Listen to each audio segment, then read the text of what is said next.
Good morning everyone, how are you all doing? I'm Mysticle and today I'm bringing you the latest in AR and VR news. The Quest 3 is getting closer and closer, and as the Quest 3 gets closer, we get more and more leaks. We already have a pretty much complete unboxing of the device, and we have a release date. And today, I have even more for you. So, let's jump right into it. So, I'm fairly sure those of you that have been keeping up with Quest 3 leaks by now know that the Quest 3 is going to have a major focus on augmented reality, even including that depth sensor that the Quest Pro removed for some unknown reasons just before production. Well, a new Quest 3 clip from the firmware visualizes detailed 3D room meshing via the depth sensor. This is a feature that is going to be unbelievably important, not just for augmented reality, but it should also make mapping out your room space a lot easier inside VR. I know that it can get quite treacherous if your Quest loses your Guardian boundary, or if you're in a new space setting everything up. Yeah, some might just draw a random square or circle, which is basically what I do most of the time, but others do try to be quite exact, and that can take some time, especially adding things like a couch, etc. Well, with a depth sensor, hopefully the Quest should be able to do most of this on its own, knowing exactly where everything is, and with AI being able to distinguish between things. A clip found in Meta's firmware visualizes the Quest 3 using its depth sensor to generate a detailed 3D mesh of its environment. Meta has hinted at the Quest 3 being capable of intelligently understanding and responding to objects in your physical space, but hasn't yet gone into detail about what that actually means. The short clip found by firmware sleuth Simulia visualizes depth mapping coming from the headset, likely representing the depth sensor as it pans around the room, and a detailed mesh is visible on furniture and objects. The clip also appears to show semantic understanding, with the couch being labeled with a couch icon, which is exactly what I was talking about earlier. The Quest being able to use AI in order to know that, hey, this is a couch, this is a chair, this is a desk. You won't supposedly need to draw any of this out yourself anymore. It will be able to do this on its own, which is a major feature, as it should also allow you much better understanding of where you are in your room when you're playing virtual reality. I myself never really bothered to draw out my couch or my desk, as I was constantly changing spaces, and every time the Quest would lose this or forget about it, I didn't feel like drawing everything out. That, and it didn't really give me any better kind of understanding of where I was and how not to hit those objects. This hopefully would know the exact dimensions of these objects, the thickness of them, and be able to help you around your space a little bit more, hopefully preventing you from hitting things like TVs, plants, etc. It ends by showing a mixed reality character standing on the real couch and then climbing over it, an example of occlusion, all while casting a realistic shadow across the scene. Without occlusion, the character would be rendered in front and would always break the illusion. Occlusion is arguably as important to mixed reality as positional tracking is to VR. I 100% agree with this. If you want proper augmented reality, currently the way it works is, let's say I have a chair standing in the middle of my room, and I present a menu, and I kind of try to move the menu behind the chair. It won't work. The menu will consistently be floating directly there in front of the chair. Well, hopefully, with the Quest 3 and its occlusion settings, as long as I don't move that chair, the menu should be able to be positioned behind it. Who knows? Maybe the Quest 3 depth sensor can also change this on the fly, and possibly also work with moving objects, like people or pets. And I also see this as a pretty big step with something that I've been thinking about for quite some time. What if you could use a depth sensor to map out your real-world room, and create that real-world room into a 3D mesh? Essentially, create a world, a horizon world, let's say, of your real life room, and be able to invite your friends over to that room. Now, of course, they wouldn't actually be there, but you, using augmented reality, could see those people in your room, and they could also be in your room using that 3D mesh. How cool would that be? I'm not sure whether I'm explaining this correctly, but I do think that that is an incredibly cool concept, and with a depth sensor, this should supposedly be possible. We already have room scanning with things like iPhone smartphone's LiDAR. However, this could take that to the next level. Let me know your opinions on this down below, and let's move on to the next piece of news. This one is very interesting, as Meta is researching turning any flat surface into a virtual keyboard. This is something that, in theory, if you ask me, sounds really cool, and does sort of make sense, because, you know, typing in VR can sometimes be quite cumbersome. But typing on a flat surface, while again, it sounds cool, I've tried it, and it's really weird. I guess it depends what kind of person you are, whether you will be able to get used to it or not, but I have tried these things that kind of were more popular in the past. They were called laser keyboards, and it's essentially like a cube that you'd stand on your table, and it would project a keyboard on your table in front of you. It was just a really cool gadget back in the day.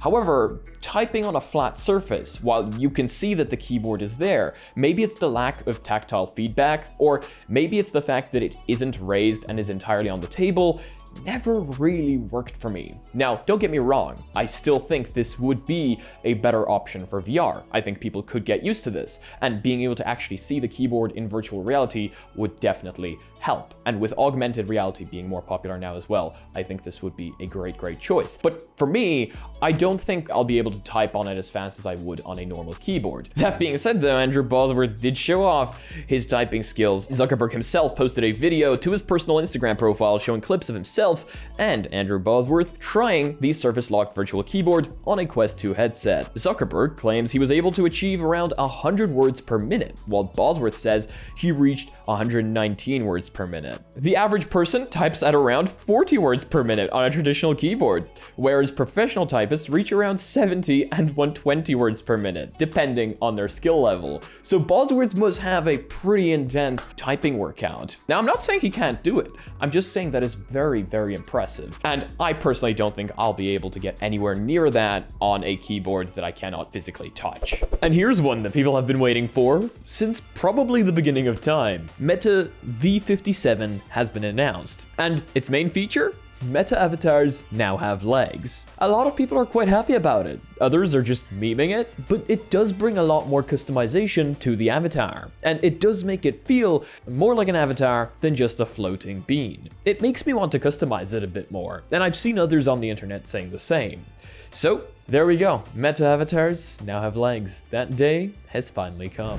This one is going to be quite unfortunate for any Magic Leap 1 owners out there. These AR headsets will actually cease to function in 2025. This is very unfortunate, and this is partially also why I hate when a company basically owns your device. I'm not going to go really into depth on this because this is just the way most companies function nowadays, but essentially you never really 100% own your device unless you can unlock the bootloader and essentially disconnect yourself from the company entirely.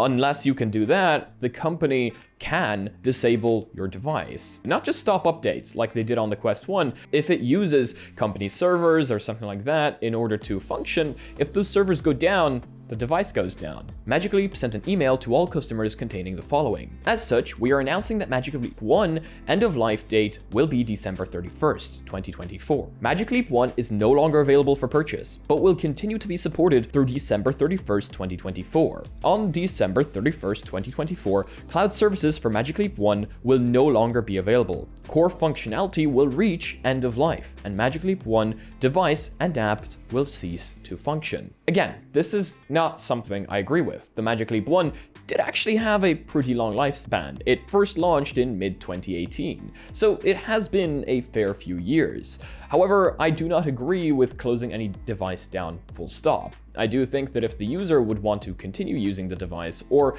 kind of developing for it, they should be allowed to do that, as they paid for it. A lot of people actually agree, even down in the comment section below, people telling other people that own the Quest 1 to just upgrade because all devices die. Well, I don't entirely agree with that, but would love to hear whether you do down below. And for those of you excited about the Apple headset, Apple is reportedly testing new OLED microdisplay suppliers for future Vision headsets. Multiple sources, including The Information, the Financial Times, and South Korean outlet The Elec, have previously reported that Vision Pro, Apple's first headset set to launch in next year, is heavily supply constrained due to limited production capability of its sole LED microdisplay supplier, Sony. Those reports suggest that Apple may only be able to ship up to 500,000 Vision Pro headsets in 2024, so the product will have a slow US first rollout. These production constraints are also likely a key contributor to the $3,500 price. The Information's Wayne Ma now reports that Apple is testing OLED microdisplays from 2 additional suppliers, both Chinese, BOE, and Seiya Technology. If the samples meet Apple's standards, the components could be used in Vision Pro's successor, and the cheaper non-Vision Pro headset reportedly planned for around 2026. While the technology itself isn't new, it was mainly only used in low-volume products, like high-end camera viewfinders and in some industrial smart glasses. Mass production of OLED microdisplays are only just coming online this year. So I can see why Apple might be having problems with this. Again, it wasn't something that was used in a lot of consumer devices until just now. Now that AR and VR is becoming slightly more popular and slightly more mainstream, and with companies such as Apple getting into it, this production is going to have to ramp up. More companies are going to have to jump onto that bandwagon, and hopefully this means we will start seeing more devices with OLED microdisplays come onto the market. I myself have gotten to witness OLED microdisplays, and I have to say they are absolutely beautiful. To me, nothing beats the colors in OLED. Yes, I know burn-in is a negative of OLED, and also devices with OLED tend to not have as high refresh rates as the ones with LCD.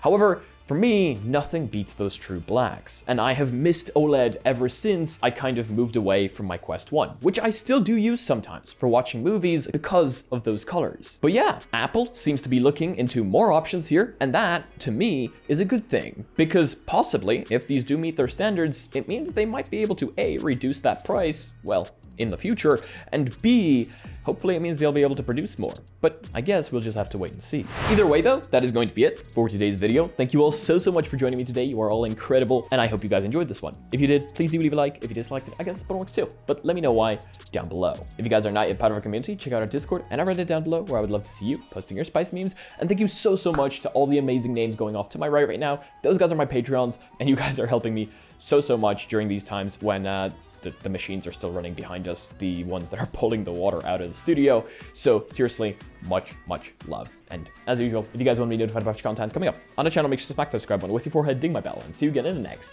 video. Peace.